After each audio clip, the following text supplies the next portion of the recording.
बसंत पंचमी। वर्ष की सारी ऋतुओं में वसंत को सभी ऋतुओं का राजा माना जाता है। इसी कारण इस दिन को बसंत पंचमी भी कहा जाता है। आइए जानते हैं बसंत पंचमी से जुड़ी पौराणिक कथा। सरस्वती पूजा। हर साल माघ माह के शुक्ल पक्ष की पंचमी को बसंत पंचमी मनाई जाती है। भारत में इसी दिन से वसंत ऋतु की शुरुआत हो जाती है। इस दिन को माघ पंचमी भी कहा जाता है।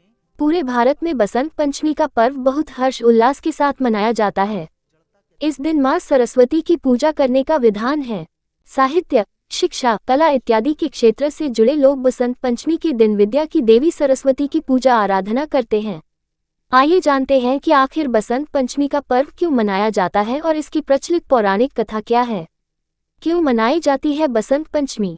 वर्ष की सारी ऋतुओं में वसंत को सभी ऋतुओं का राजा माना जाता है। इसी कारण इस दिन को बसंत पंचमी भी कहा जाता है। इस दिन से ही शीत ऋतु का जब समापन होता है तो वसंत का आगमन होता है। इस ऋतु में खेतों में फसलें लहलहा उठती है और फूल खिलने लगते हैं और हर जगह खुशहाली आती है। मान्यता है कि सृष्टि के रचयिता भगवान ब्रह्मा के मुख से वसंत पंचमी के दिन ही ज्ञान और विद्या की देवी मां सरस्वती का प्राकट्य हुआ था। इसी वजह से ज्ञान के उपासक सभी लोग वसंत पंचमी के दिन अपनी आराध्य देवी मां सरस्वती की पूजा अर्चना करते हैं। बसंत पंचमी की पौराणिक कथा। बसंत पंचमी को लेकर कई पौराणिक कथाएं प्रचलित हैं। मान्यता है कि सृष्टि रचयिता भगवान ब्रह्मा ने जीवों और मनुष्यों की रचना की थी। उन्होंने इस बात का ध्यान रखा कि वातावरण बिल्कुल शांत हो और इसमें किसी की वाणी ना हो। ये सब करने के बाद भी ब्रह्मा जी संतुष्ट नहीं थे। सृष्टि की रचना के बाद से ही उन्हें सृष्टि सुनसान और निर्जन नजर आने लगी। तब ब्रह्मा जी ने भगवान विष्णु जी से अनुमति लेकर अपने कमंडल से पृथ्वी पर जल छिड़का। कमंडल से धरती पर गिरने वाले जल से पृथ्वी पर कंपन हुए और एक अद्भुत शक्ति के रूप में चतुर्भुजी 4 भुजाओं वाली सुंदर स्त्री प्रकट हुई।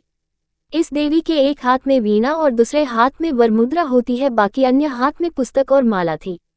ब्रह्मा जी उस स्त्री से वीणा बजाने का अनुरोध किया। देवी के वीणा बजाने से संसार के सभी जीव जंतुओं को वाणी प्राप्त हुई। इसके बाद से देवी को सरस्वती कहा गया। इस देवी ने वाणी के साथ साथ विद्या और बुद्धि भी दी, इसलिए बसंत पंचमी के दिन घर में सरस्वती मां की पूजा भी की जाती है। इस दिन देवी सरस्वती को बागीश्वरी, भगवती, शारदा, वीणावादिनी और वाग्देवी सहित अनेक नामों से पूजा जाता है।